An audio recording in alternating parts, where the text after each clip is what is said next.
So from an athlete's perspective, I would say you're gonna regret it if you don't go and do it. And then I'm glad that I kind of pushed myself through it and I actually did that.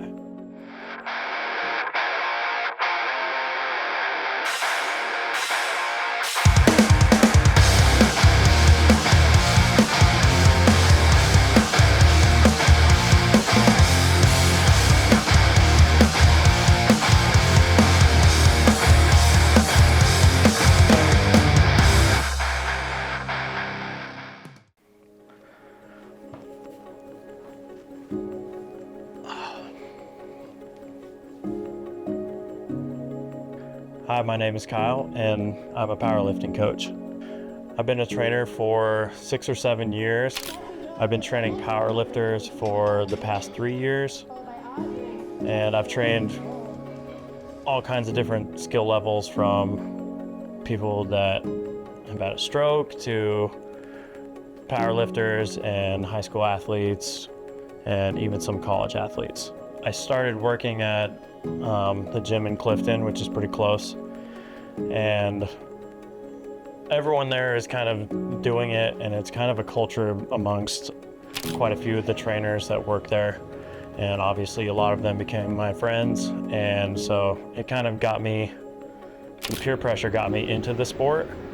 And since then I have just kind of fallen in love with the sport. Originally I was kind of intimidated and thought that it would be super competitive and people were going to be kind of against you like it was in high school playing football and basketball and whatnot.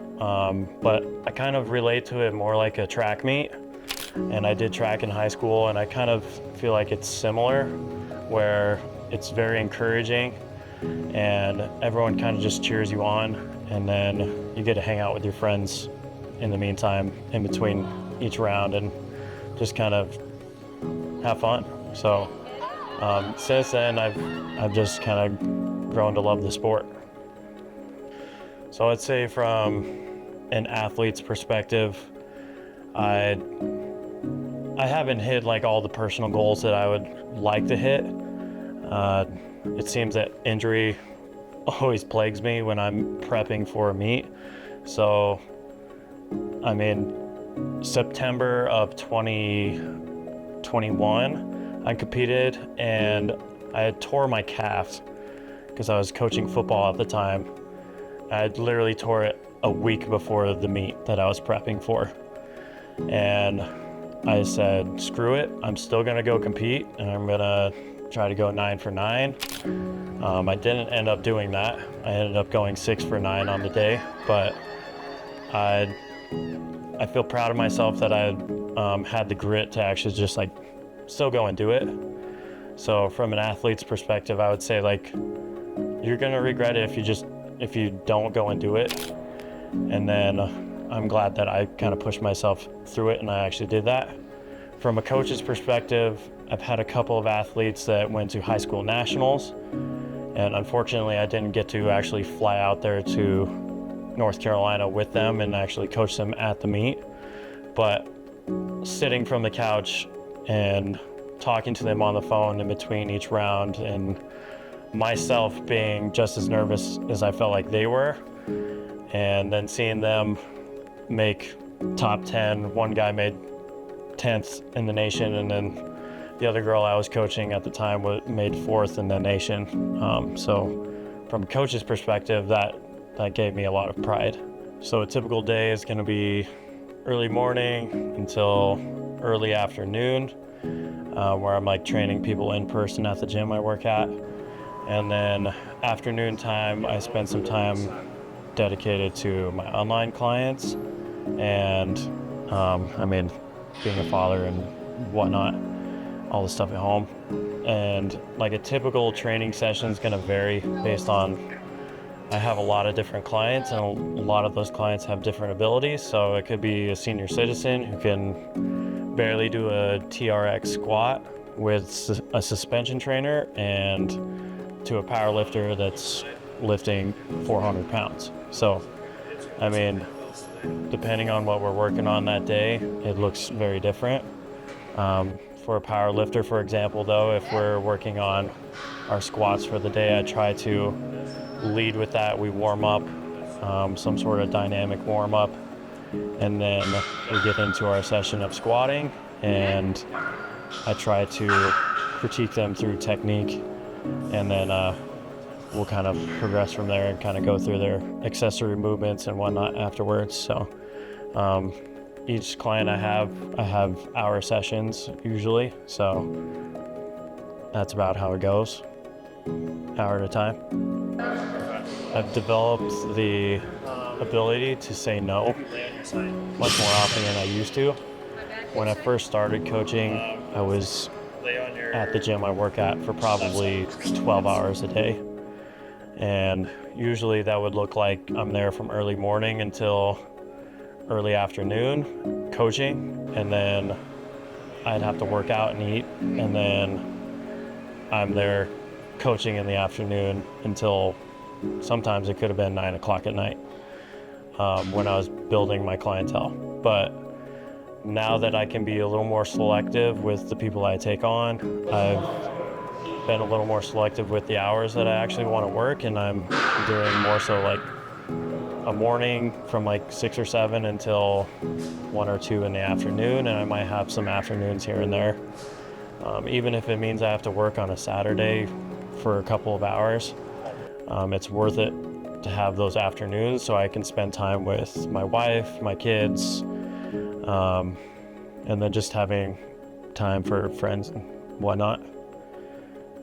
But yeah, saying no when people are like, I want to train at 7 o'clock at night.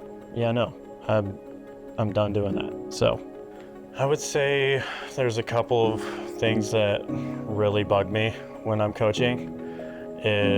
One is when someone happens to like miss a lift, or if someone doesn't have a total at the end of the day because they failed on all 3 attempts.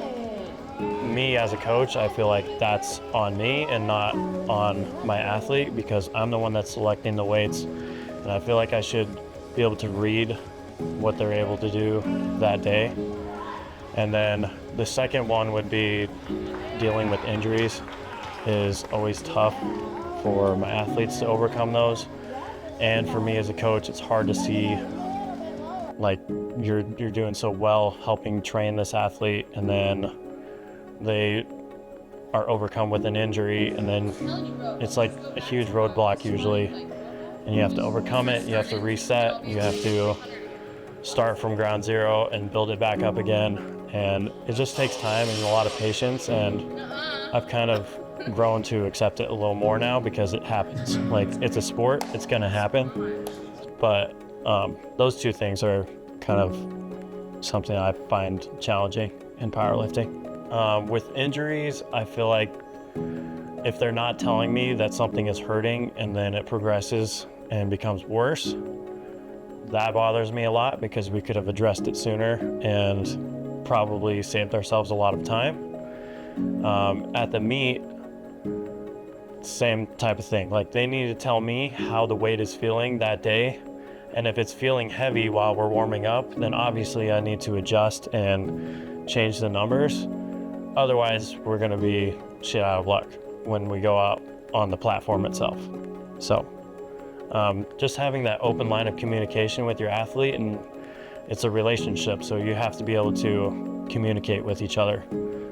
So I did teach high school weights for a year, and being a father, I think both of those things have helped me as a coach. The teaching thing has helped me a lot because I've learned that everyone has different learning abilities and can intake information differently. So it's just figuring out whether like a certain cue works for someone, and if it doesn't, I have to throw them a different cue, or I have to like press against their knee to make them externally rotate their knee, or things like that. Just throwing that type of stuff at people so that they can learn the information easier. I think a lot of people kind of struggle with learning different ways. So that's one thing that's helped me as being a teacher. And then being a father, I know that athletes deal with all the same feelings that every other person deals with. So there's a lot of depression that comes with like being on a prep and then you hurt yourself and now you're sitting at day one again instead of being at peak form. And so I kind of know how to relate to those things a little bit more because my kids and whatnot, and being able to relate to feelings a little bit more. I think a lot of people think I'm super like deadpan and even keel, but I also think that helps, especially when I'm coaching at a meet. I think if I was super high and then someone fails a lift and I'm still super high, they're gonna be like, what the fuck is your problem? Like, I just failed. But I also don't want to be like super down and be in the dumps and then they're like, aren't you proud of me, coach? Nah, it's cool. It's cool, bro. I don't want to be like that either. So I'm always like even keel, and I think that's just how I am like personally. But yeah, I think those two things have kind of helped me being a teacher and a father.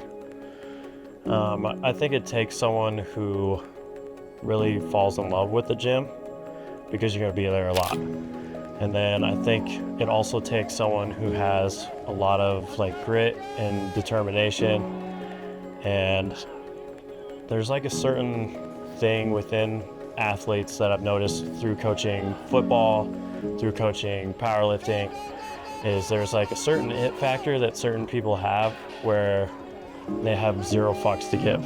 And like we'll go out on the platform or on the football field and we'll just kind of do it, and they do it without like any sort of like self-regard, I would say.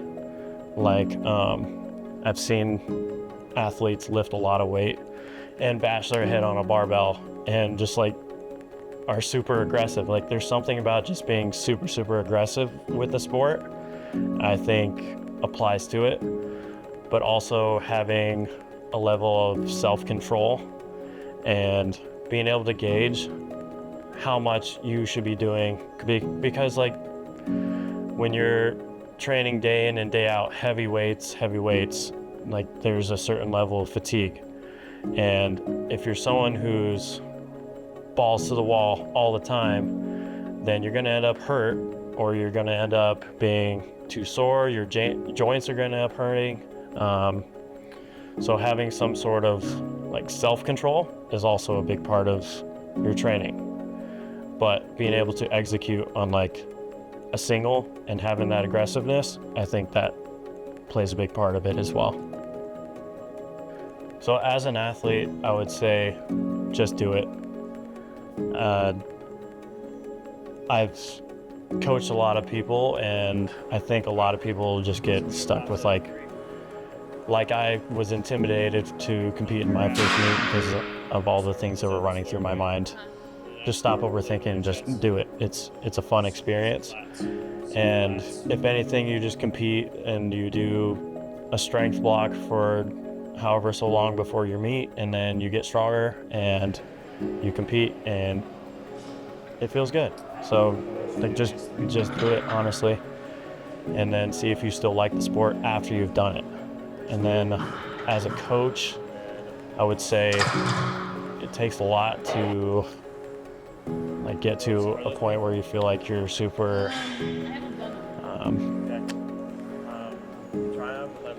where you feel super confident with yourself about being a coach.